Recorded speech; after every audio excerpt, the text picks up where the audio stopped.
Fantastic. Thanks, Julie, and thanks everyone for being here. Again, it's such a joy every couple of weeks to meet with people from all over the place. I love seeing in the chat all the places people are coming in from: South Carolina, Tennessee, Florida, Jersey, Kansas, Maryland, New Mexico. Fantastic. It's really great. And what a wonderful thing that people are choosing to study Torah in the middle of their day together. So over the past several weeks, we've looked at Yeshayahu, actually the kind of two different, or maybe even three different prophets that are within what's called the Book of Yeshayahu, Isaiah. We looked at Yirmiyahu, Yechezkel, and last week with Rabbi Richmond, took a look at, I believe it was Amos last week, right? Or Hosea? Hosea last week was one of the earliest prophets. Hosea is really the beginning of the prophetic, the canonized prophetic books that we have. And today we're going to be spending some time with one of the chronologically last Nevi'im, Zekharia. So Zekharia, along with Haggai, is a prophet among the people returning from exile. So I'm going to share my screen and we'll do a little slideshow with some background stuff, and then we'll jump into some texts. Okay, here we go.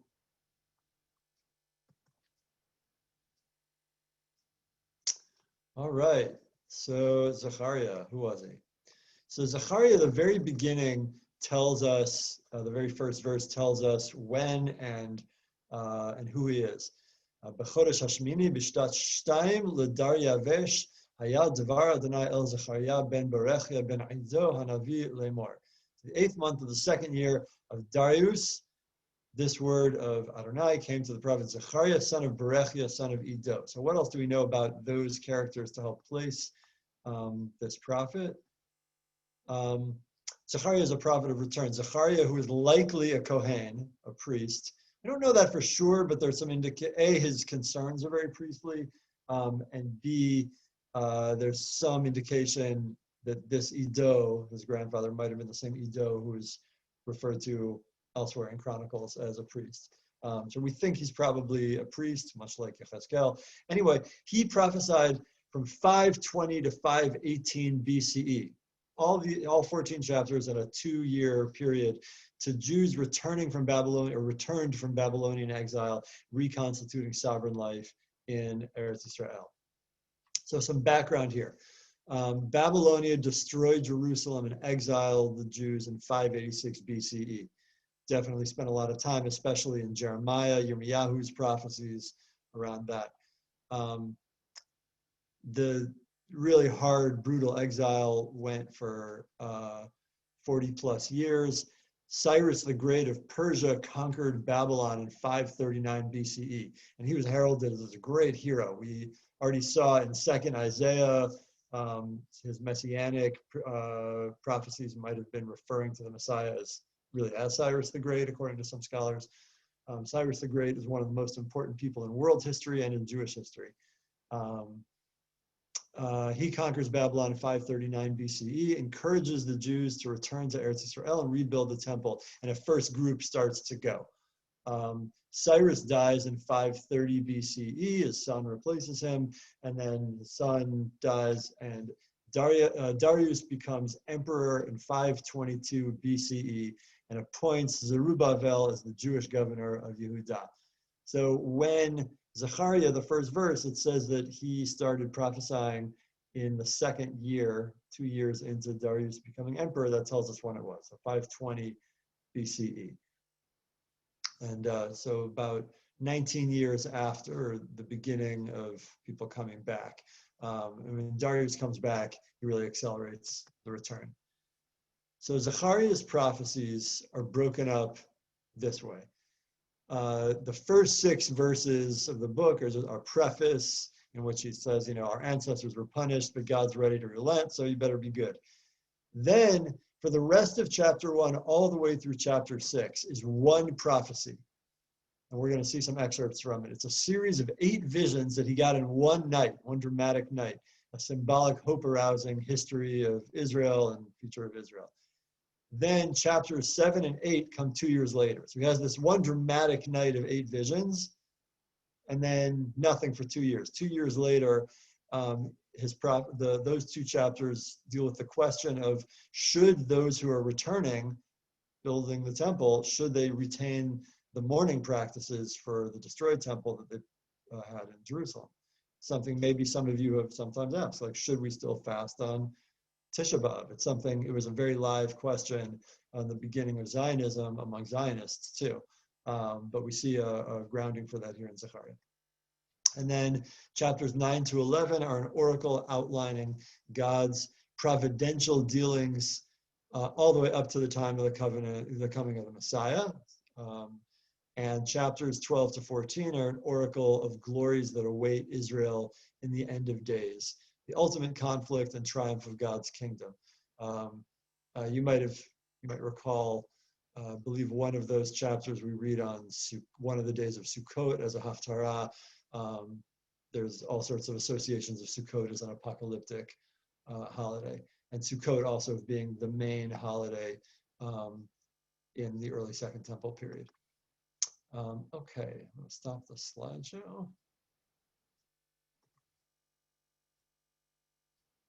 So let's open it for a minute or two, just in case people have background questions to ground yourself before we jump into some texts. You can raise your virtual hand if you have a background question of any other historical framing.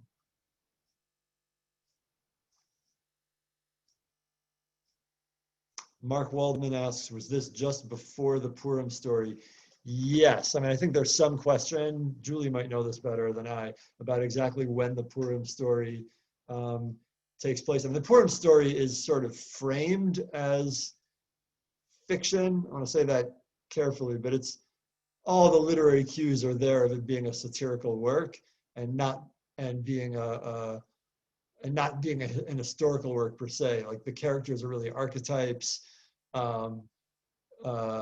Set up as this battle royale between a descendant of the Amalekite king and a descendant of King Shaul, because Mordechai is from the tribe of Benjamin, and the Jewish heroes have the names of pagan gods, Marduk and Ishtar. So there are all these typologies there indicating that it's not meant to be taken strictly as an historical work, but as a historical fiction satire.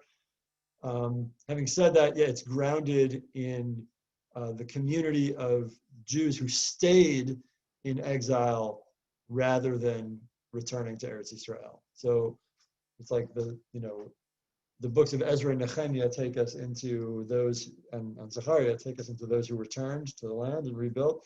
And then it's like the camera switches back to Babylonian exile among the Jews who stayed. Any other background questions? Or are we just checking the chat to see if there are any?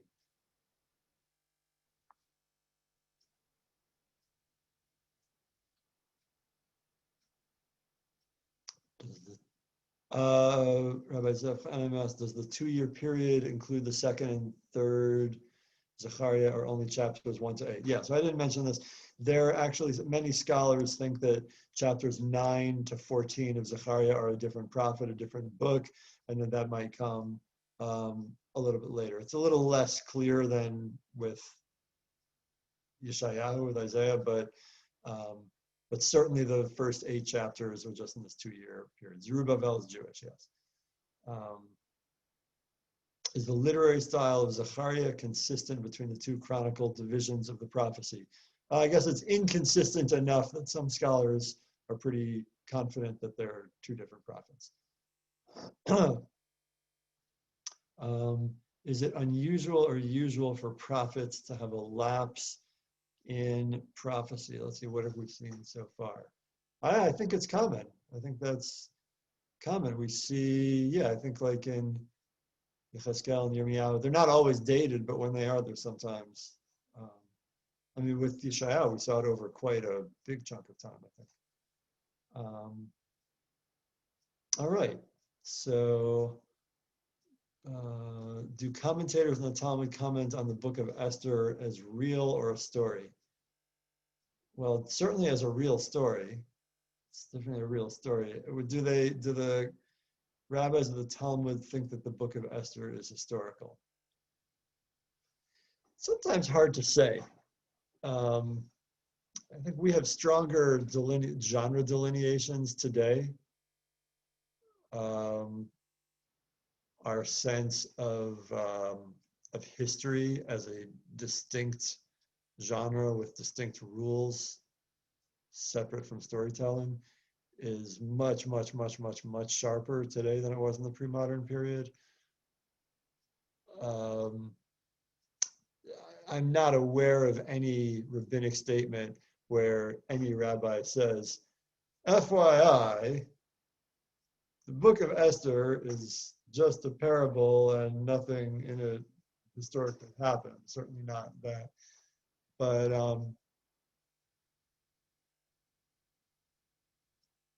are there places where their own playfulness and interpretation indicates that they might understand it to be a satirical work? I don't feel I have enough command of all rabbinic literature on Megillat Esther to say. I can clear up why Daniel isn't considered a prophet. No, I can't, actually. I think it's mostly a chronological thing, but no, I'm not sure. Maybe we'll try to address that in the last session. All right, so why don't we jump in and look at some text, get a feel for Zekharia.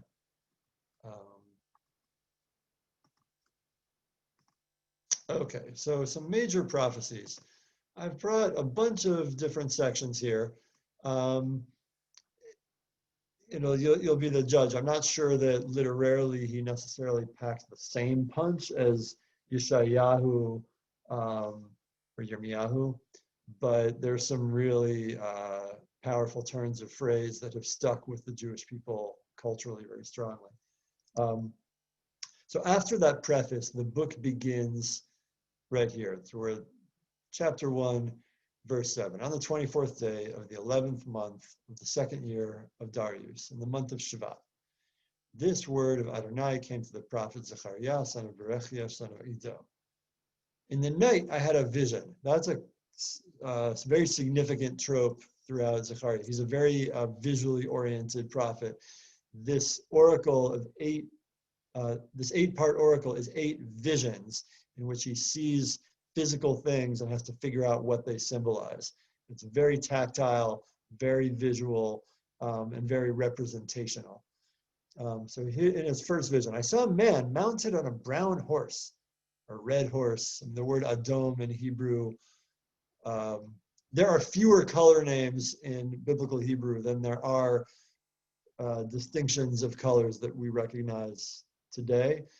There's no word for what we call blue, etc. So like when the Tanakh uses the word Adom, which is usually translated today as red, because we have a new Hebrew word hum for brown. Adom really has the whole range of like reds and browns. So it's probably, I think a lot of translations render this bay, which is a kind of reddish brown, somewhere in crimson maroon, something like that. By the way, not related, but when you read, of the red heifer, the para aduma, in the book of Bamidbar, Numbers, and I think I grew up imagining it was some like magical creation, some like freak cow no, it was a brown cow. It's a fairly common species. It just has to be ritually pure and everything. But that's just what the word Adom can mean. Anyway, I saw a man mounted on a brown horse standing among the myrtles in the deep, Bamitsula. And behind him were brown sorrel and white horses.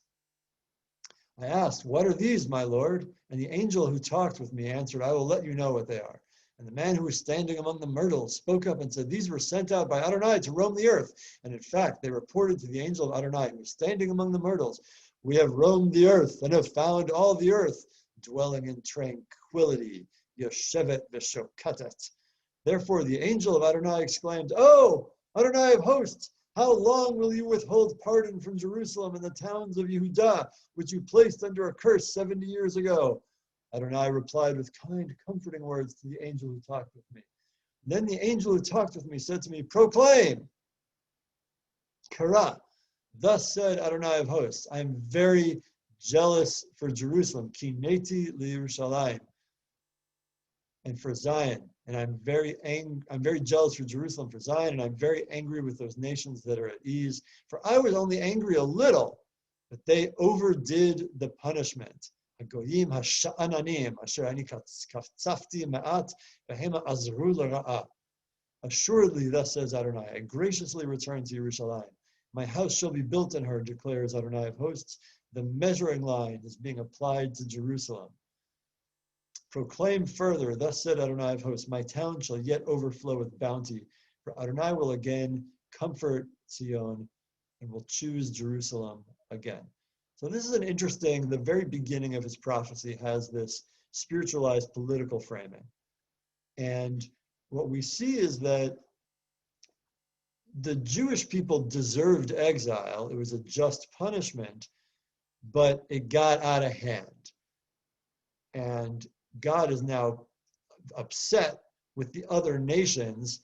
God has deputized these other nations to be God's agents to lower the hammer on Israel, but they got a little too zealous, too enthusiastic in their role. And God is now very angry at them. This language of kineti, of I've become jealous for Jerusalem, for Zion, that is prophetic alluding language. That is what language ascribed to Pinchas in the book of Numbers, Bamidbar chapter 24 or 5, where Pinchas, the priest, intervenes to end the orgy and stabs Zimri and Cosby while they're in the act. And God rewards Pinchas for his kin'ah, for his zeal, his jealousness. So this is prophetic associated language here, that this is the way that this priest prophet understands God to be saying, you know, I was angry a little. Ketzef,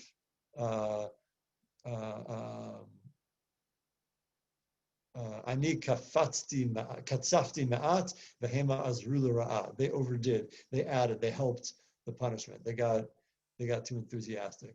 So I'm coming back. Now I'm skipping a couple of the next oracles, the next oracle in chapter 2, because we can't see it all. But here in chapter 3, another interesting oracle that that comes into later Jewish art and language. God further showed me Yehoshua, the high priest, standing before the angel of Adonai, and the accuser, the Satan, Satan. This is one of the few biblical texts, Hebrew biblical texts, that refers to Satan, Satan, as a character, as being a kind of accuser. In the book of Job, it's like a troublemaker skeptic. God's like, oh, Job is such a great guy. And the Satan is like, yeah, that's just because, you know, it's easy to be really frum when your life is good. Let's see how frum he'd be if his life was bad. I dare you to like kill his family and give him disease and make him poor. Then we'll see how frum he is at that point. And God takes the bait. That's the way Satan is characterized as this literary character in the book of Iyov. Here in Zekharia, within this vision, there's like this, almost like a courtroom scene between the angel of Adonai and the Satan, or the accuser, the troublemaker. So Yehoshua the high priest is standing before the angel of Adonai and the Satan, standing at his right to accuse him, Satano. But Adonai said to the accuser, Adonai rebuke you, O Satan. May Adonai, who has chosen Jerusalem, rebuke you. For this is a brand plucked from the fire, ud mutzal me'ish. Now Yehoshua was clothed in filthy garments, or perhaps feces-streaked garments. bigadim tsoim.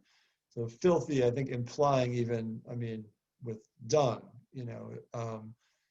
Joshua was clothed in filthy garments when he stood before the angel. The latter spoke up and said to his attendants, "Take the filthy garments off him." And he said to him, "See, I have removed your guilt from you, and you shall be clothed in robes," implying like priestly vestments. Then he gave the order, "Let a pure diadem, a kind of crown, be placed on his head." And they placed the pure diadem on his head and clothed him in garments as the angel of Adonai stood by. And the angel of Adonai charged Yeshua as follows: "Thus said Adonai of hosts, if you walk in my paths and keep my charge, you in turn will rule my house and guard my courts, and I will permit you to move about among these attendants. Hearken well, O high priest Yeshua, you and your fellow priests sitting before you, for those men are a sign that I'm going to bring my servant, the branch, Tzemach. For mark well this stone which I place before Yeshua, a single stone with 7 eyes.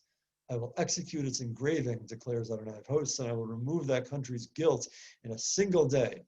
In that day, declares Adonai of hosts, you will be inviting each other to the shade of vines and fig trees.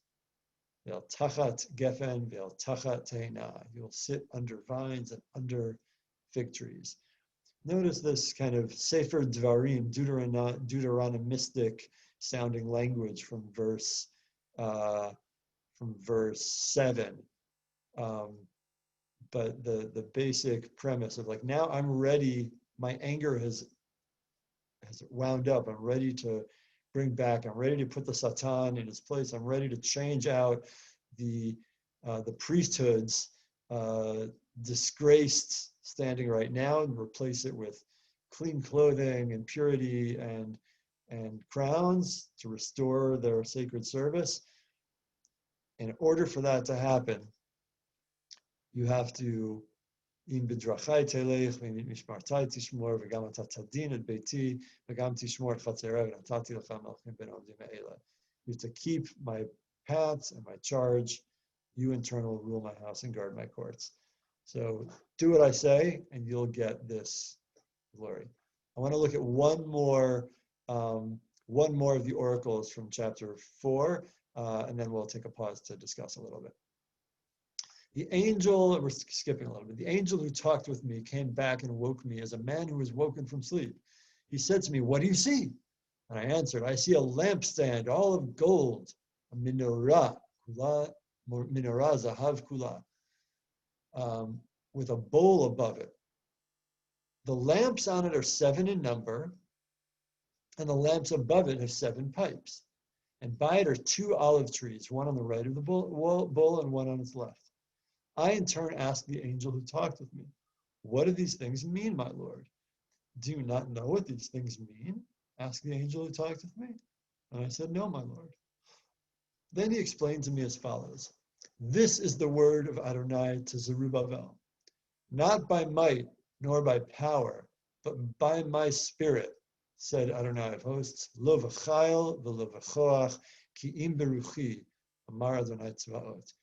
Whoever you are, O great mountain in the path of Zerubbabel, turn into level ground, for he shall produce that excellent stone. It shall be greeted with shouts of beautiful, beautiful, teshuot chen chen la." The word of Adonai came to me: Zerubbabel's hands have founded this house, and Zerubbabel's hands shall complete it. Then you shall know that it was Adonai of hosts who sent me to you. Okay, I'll stop the share, and we can have some questions and discussion on these sections a little bit, and then we'll turn our attention to chapters 7 and 8, and some of the religious questions that come up among the returning exiles. Is Satan separate from the angel? Yeah, so there are 2 characters there. It's almost like a prosecuting attorney and a defense attorney. God has, it is interesting to wonder, like, what is the Satan doing there? Is it like God, it's a sign of God's honesty, that God has a court-appointed independent prosecutor who's in the divine court but gets to act independently? Is it a remnant of some pre-monotheistic view of there being like warring spiritual forces. I don't know that.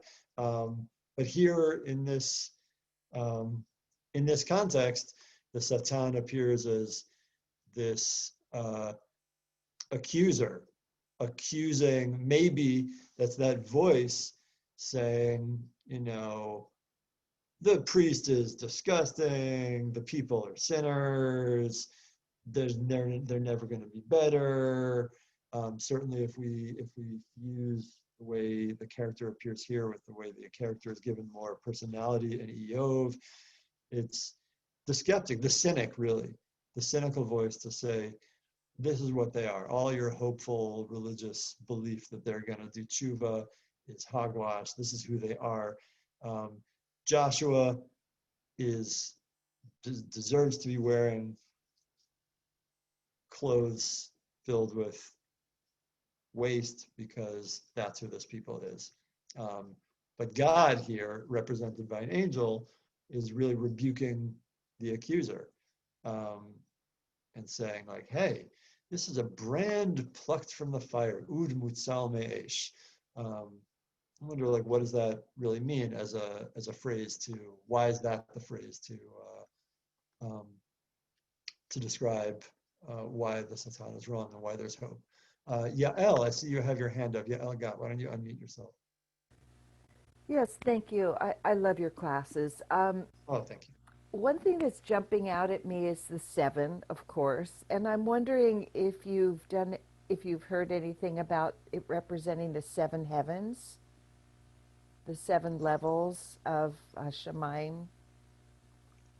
I don't know about that in particular. I do know that Zekharia is considered one of basically the first of the like kind of Jewish apocalyptic literature. And maybe the notion of seven heavens comes from there. I don't know if it's just a Kabbalistic thing or if it comes from Second Temple period apocalyptic literature. I'm like really not well read about that. I wouldn't jump to that conclusion. The number seven is so typological throughout the Tanakh, from the very beginning of Breshit, 7 days of creation, Shabbat, the cycles of seven, the Shemitah cycle, etc. That more conservatively, I read it as like a number of completion, but it could be. I don't know what the origin of the seven heavens. Michael asked, the reference to not by might or power, by spirit alone is also used as a metaphor for Hanukkah. Why is it used there? So this chapter is the Haftarah that we read on Shabbat of Hanukkah. I think the reason for that is because it centers around a vision of the menorah. And Hanukkah was the holiday of restoring the menorah, and in rabbinic imagination, the miracle of the menorah lasting. I think that's why this prophecy, it's a menorah-based prophecy. And it ends with that verse, beautiful, shouts of beautiful, beautiful, Tishua chen chen la. I can speculate that maybe part of choosing this, the rabbis choosing this chapter, might also be sort of a dig at the This is really, again, it's speculation. I haven't thought about this before. It might be a little bit of a dig at the Maccabees and part of the rabbinic reconstruction of the Hanukkah story, and shifting the focus away from a military battle, from this band of zealots about whom the rabbis seem to be sort of ambivalent. On the one hand, the Maccabees were basically the Taliban. On the other hand, the Taliban is useful when you're under occupation, a brutal occupation, and nobody else, the moderates aren't doing anything. They're just, capitulating. But so like the Maccabees were useful, but then very quickly they became a brutal, corrupt regime, to the point that not long after the Maccabees were in power, the armies fighting against the Maccabees were like not fighting on Shabbat because so many observant soldiers were fighting against the Maccabees. So the Maccabees become very problematic. And, in the rabbinic retelling of the Hanukkah story, the militarized pieces are, um, they're not erased, but they're put in the background. And then there's an elevation and expansion of, the big deal in the Book of Maccabees was them rededicating the altar and finding pure oil, and the rabbis turned that into the miracle. So maybe this line in Zekharia serves as a useful bridge for them to say that rededication of the temple, as it was prophesied to happen just before 516 when it was rebuilt, like in 518, the rededication of the temple was supposed to be not by might nor by power, but by spirit, following God's word, following God's laws, living a life of purity.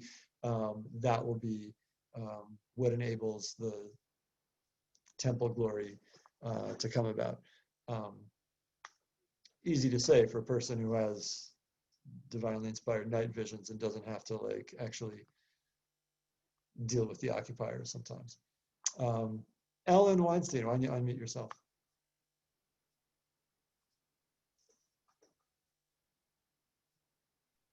I wanted to mention that Debbie Friedman used those words in our song. Absolutely. Not Right. by might and not by power, but by spirit alone. Yeah, absolutely. And that verse has long been one of the most famous and powerful. And yeah, Debbie Friedman, one of our contemporary giants, passed it to the young generation. Why do I think Zerubbabel is mentioned in chapter 4, verse 7? He was involved in building the Beit HaMikdash, correct? Yes, I think that's why. I mean, he was the Jewish governor. It's a political prophecy that Zekharia is getting, and Zerubbabel is the main engine. He's the governor, and Zekharia is obsessed with them actually. Now, okay, we're back now. We got to build the temple. That's crucially important. Otherwise, we're just an ethnic group here. The temple is what grounds our spiritual purpose from his priestly perspective, of course. And we have to get that done so that we will be grounding ourselves and have our center of power being in the priesthood. So I think that's exactly why Zerubbabel is mentioned. Can I contrast Zerubbabel, who built the second temple, with the Lebanese fellow who built the first temple, Hiram? No, I can't. But you can read about Hiram in the Book of Kings and Zerubbabel here and draw your own contrasts. Is the high priest Yeshua a known historical high priest, or is he an allegorical character? Not sure. The same section of Zekharia is also the Haftarah for Bahalotcha. Exactly. The only Haftarah that's read on two Shabbatot every year. Right. Bahalotcha, again, because that is in the Torah reading, we read about the menorah. So that's why also. Are there any other hands up?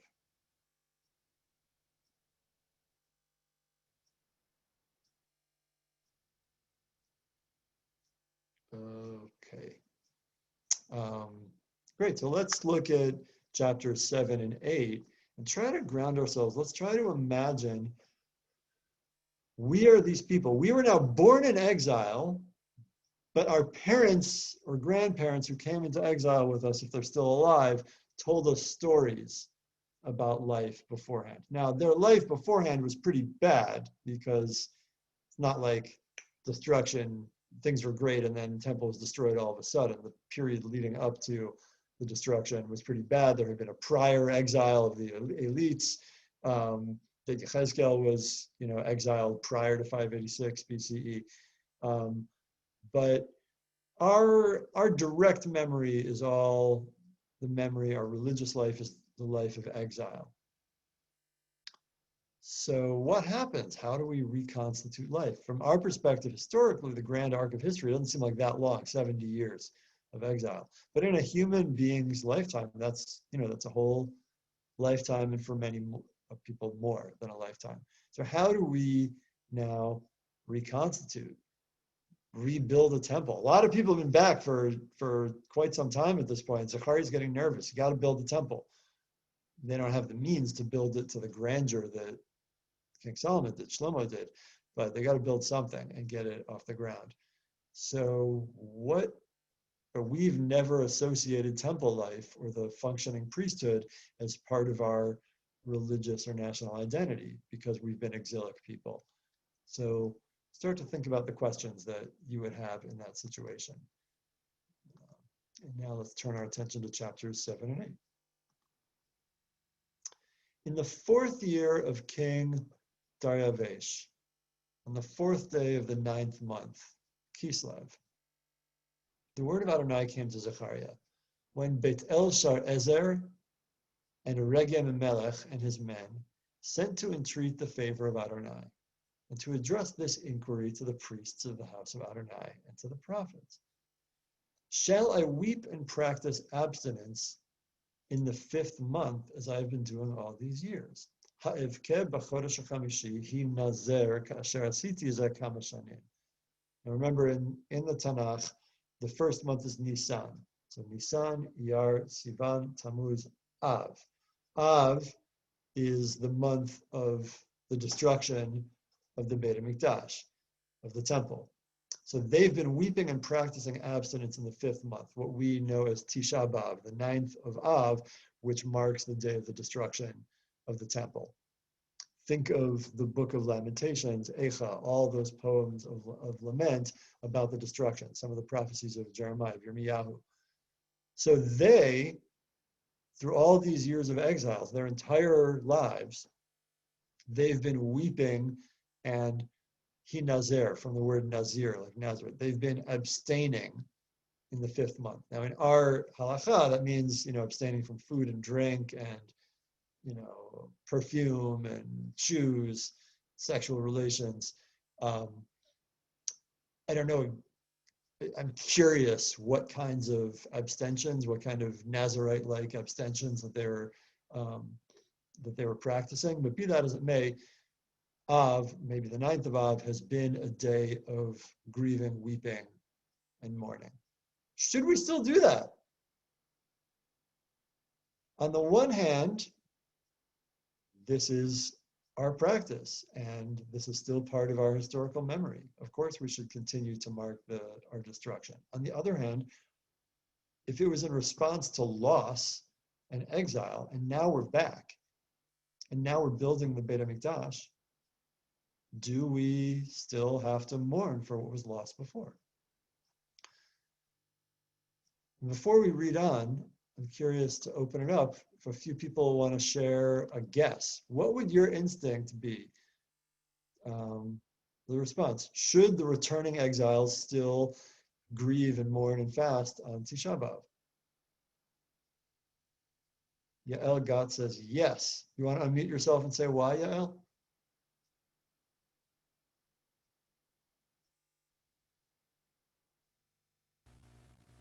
Because we have to remember, like we do now. The fact that our life is good now doesn't mean that we haven't built it on the suffering of our forebears. Okay, thank you, Yael. Deborah Troner has a hand up. Julie, you want to help her unmute? And what do you think, Deborah? I would also say yes, not just for the future people, but for the people who didn't return, and for all those who are still in exile. Great. Does anybody have a different opinion? Does anybody else think no, exile's over, you got the temple back, you're back home. Stop grieving for what's lost. I see 2 participants have raised a hand, 3, but Deborah Schweig, do you want to? I actually studied with.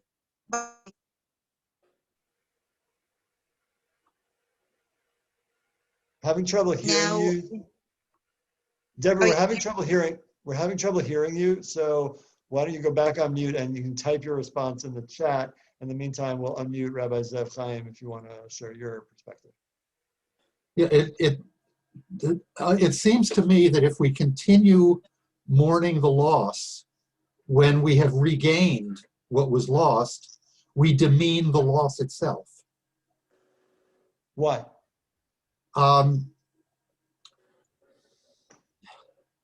We turn it into an archetype instead of an actual loss. Like And it becomes this poverty theater kind of thing that we can't relate yes, to anymore. yes. And then that actually might serve to erase real expressions of. And if we are continuing to mourn the ancient loss that has been regained, it diminishes other losses as well as diminishing itself. Right now, just to like ground this in a modern moment, the story goes that when the Rabbi Professor David Hartman, who in his later years, made Aliyah and founded the Hartman Institute and was a Jewish philosopher, thinker, liberal thinker of some import. When he was a rabbi of a modern Orthodox synagogue in Montreal in his young rabbinic years, the story goes that I heard from mouth to ear that on Tisha B'Av, August of 1967, he walked into his shul in Montreal, saw the congregants sitting on the floor, chanting keynote as they would any other year in fasting. And he looked at them with kind of disdain and was like, "What are you doing?" And they're like, Rabbi, what do you mean, what are we doing? It's Tisha B'Av, we're doing keynote. He's like, 6-Day War just happened. You've got the state of Israel. Get up, go home, eat lunch. Tisha B'Av's over. Now, Rabbi Hartman, years later, regretted that position. His teacher, Rabbi Soloveitchik, criticized him at the time. Was like, no, even though Rabbi Soloveitchik was also a Zionist and ascribed religious meaning to this, he's like, no, you still have to observe Tisha B'Av. And a young Rabbi Hartman thought that his Rebbe was, a chanyak, grounded in his old practices, too afraid to really act on his own beliefs. In later years, Rabbi Hartman regretted his own position and realized his teacher was wise, that the fact of return, things are still pretty messy and you lose a lot when you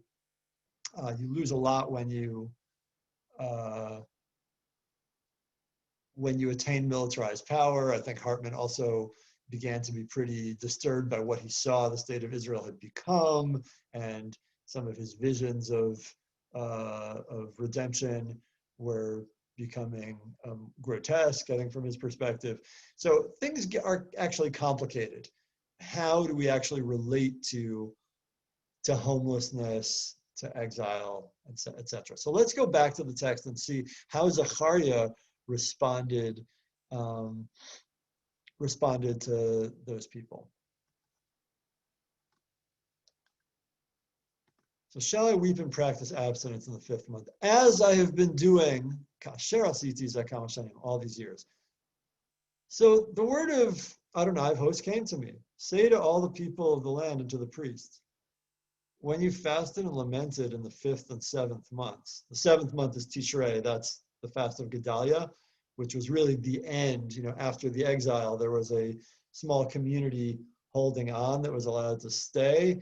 And, there was like a Jewish governor, Gedalia, appointed, and some of the zealots thought that he was a collaborator, so they assassinated him, and then that was it. I mean, the Babylonians really had enough at that point, get out. So the assassination of Zekharia was seen as the final hammer.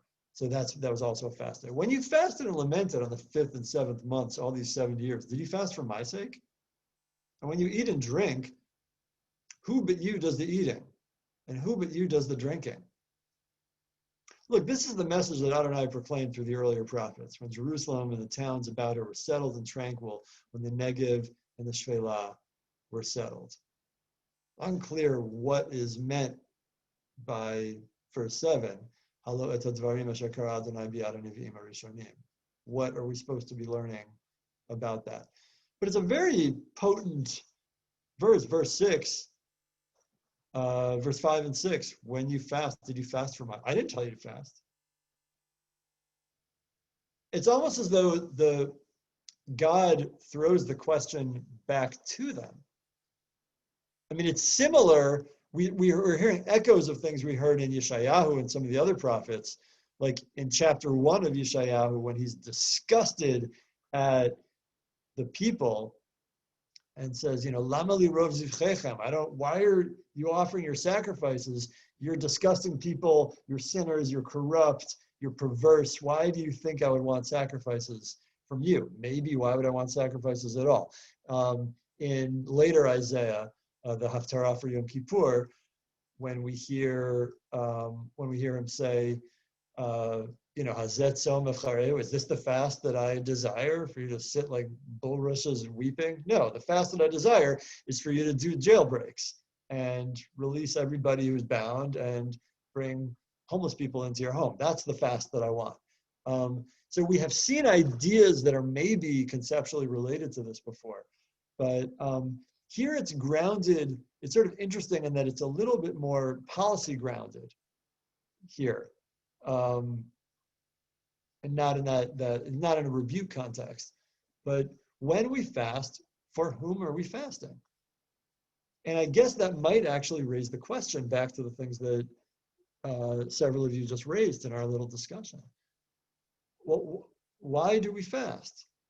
And maybe the answer is, if you are still tapping into that grief, whether because you are still experiencing it, or because you think that it's important for you in your character shaping not to put it behind you and not to forget what you learned through that experience, then you should fast. And if not, if this was just a blip on your screen because you were in anguish and you couldn't help but to fast on that day, but now that you're home and you're able to celebrate, you don't need to, it's really a question about you. It's not a question about me. Don't ask me, says God. And God continues. The word of Adonai to Zekharia continued. Thus said Adonai of hosts, judge true justice, kindness and compassion shall you do one to each other. Do not defraud the widow, the orphan, the stranger, and the poor. Do not plot evil in your hearts against one another. But they refuse to pay heed. Interesting contrast here. It brings us back literarily to those Yeshayahu prophecies that I just referred to. That, even though this didn't sound like a rebuke, there's an echo there of these prophecies of God's disinterest in fasting and sacrifices is linked to God's interest in social justice. And here they're refusing to pay heed. They gave a turned shoulder and they deadened their ears from hearing. The same people who moments ago were so concerned, should we fast on this day?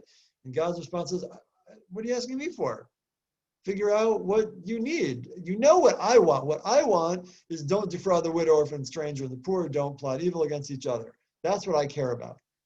And if fasting on the seventh day in the seventh month, in the fifth month and seventh month, taps you into that radical empathy, then yeah, you should do that. And if it's an obstacle, then don't do it. But you're asking the wrong question. They made their hearts like flint against like rock, against heeding the instruction and the admonition that Adonai of hosts sent to them by his spirit through the earlier prophets. And a terrible wrath issued from Adonai of hosts, even as he called and they would not listen. So said Adonai of hosts, let them call and I will not listen. I dispersed them among all those nations which they had not known, and the land was left behind them desolate, without any who came and went. They caused a delightful land to be turned into desolation. Yasimu eretz chemda l'shama. A little bit later, for thus said Adonai of hosts, just as I planned to afflict you, and did not relent when your fathers provoked me to anger, said Adonai of hosts, so at this time I have turned and planned to do good to Jerusalem and to the house of Judah. Have no fear. These are the things you are to do. Speak the truth to one another, render true and perfect justice in your gates, and do not contrive evil against one another, and do not love perjury, because all those are things that I hate. declares Adonai. And the word of Adonai of hosts came to me, saying, thus said Adonai of hosts, the fast of the 4th month, which is the 7th of Tammuz, the fast of the 5th month, Tisha B'Av, the fast of the 7th month, Tzom Gedalia, and the fast of the 10th month, Asar Tevet, shall become occasions for joy and gladness, happy festivals for the house of Yehudah. But you must love honesty and peace. V'ha'emet v'ha'shalom ehavu.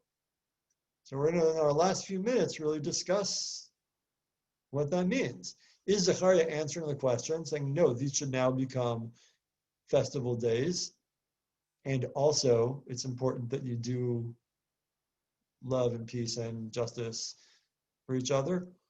Or is Zekharia, is God saying, these fasts can properly become festive days when you love honesty and peace? V'ha'emet v'ha'shalom ehavu.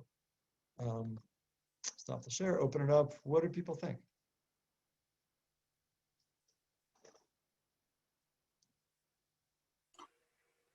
Hi. Don, 1 second. I see Don Doros raised a hand. Why don't you, and then beam me after that.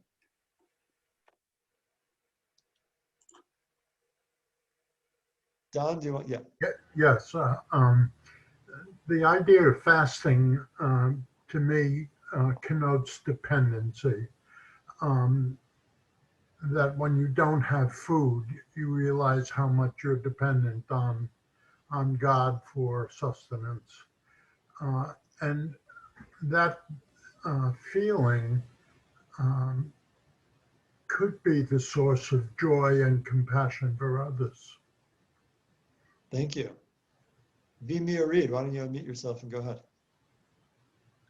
Thank you.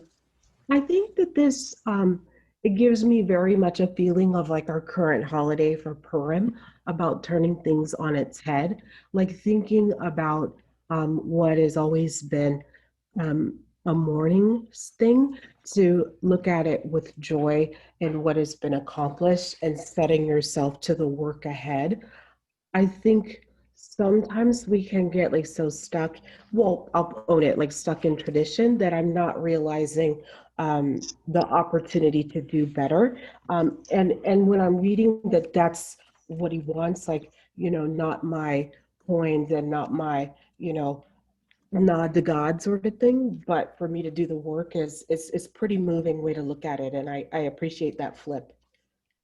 Thank you. I feel like somebody else started speaking right at the very beginning before he called on Don. I don't remember who that was. Oh, that was me just trying to facilitate. But Steve has a comment in the chat box. Great.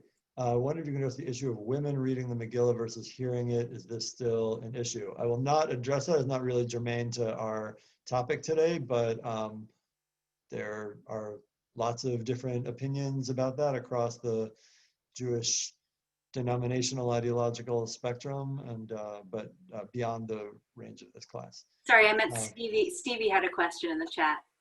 Oh, are all the fasts based on the distress to your soul for the original Yom Kippur instructions in the Torah? They're not articulated as being as such.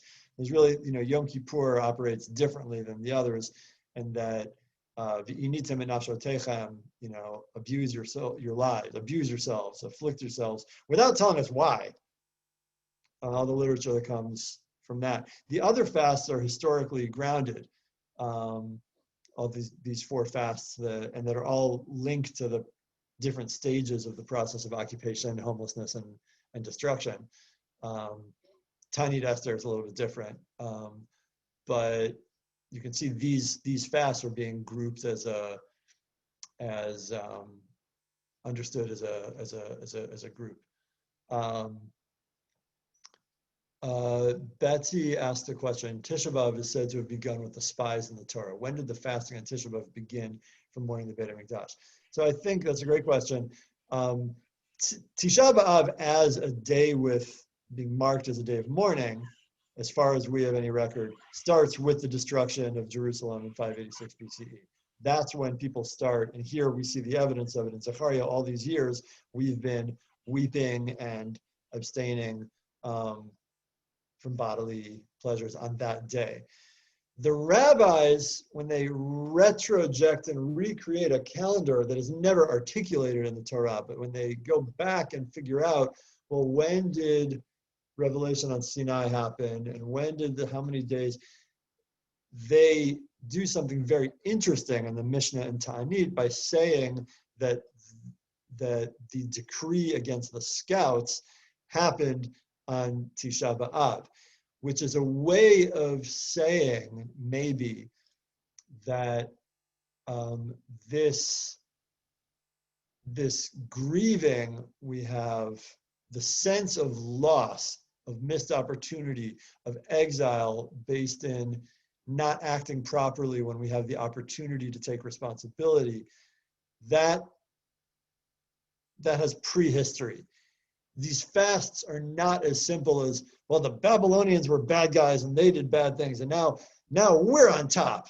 I think what Rav Soloveitchik was criticizing Rav Hartman for was something along that lines, like too quickly and flippantly doing away with a day of grief comes out of a quasi-potentially fascist orientation, or at least a very reduced political orientation. Like, well, those bad guys are gone, now we're in charge, we have power, so why would we be upset? It seems it's a little bit too close to the ideology that the Book of Zecharia rejects, of a person who says, "Kochi ve'otzem yadi asali et hachayil hazeh," my strength, the power of my hands have done this, all these mighty things.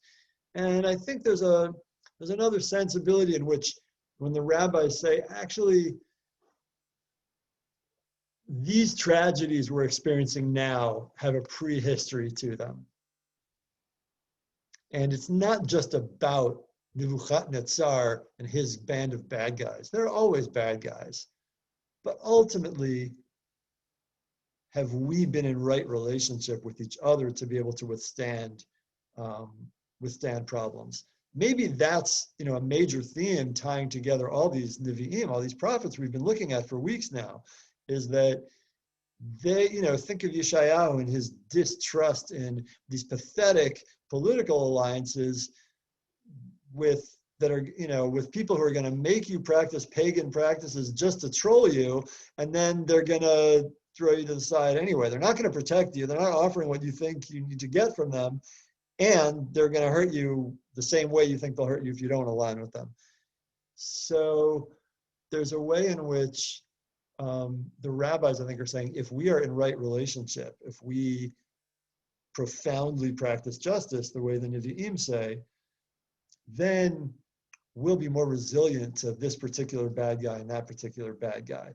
And I think that's part of what's powerful about the scout story, is that in that story, the potential bad guys in Eretz Yisrael didn't do anything to them. But there was the fear of it that was internalized and saying, like, we looked at ourselves like grasshoppers. They looked at us that way too. You don't know that. You didn't ask them. But you didn't believe what God could do for you, even though you just experienced all this stuff.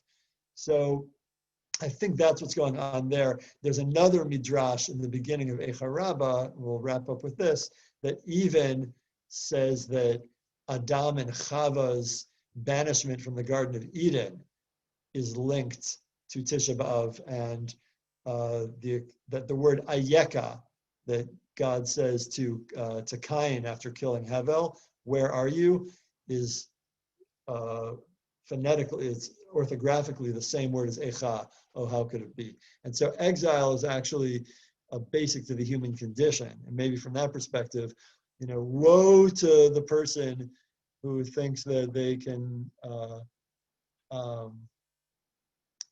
be their best and most empathic, radically just selves without tapping into the experience of grief and potential exile. I'm not sure that the people who discard mourning practices because we have power tend to correlate with the people who proliferate the most justice in the world.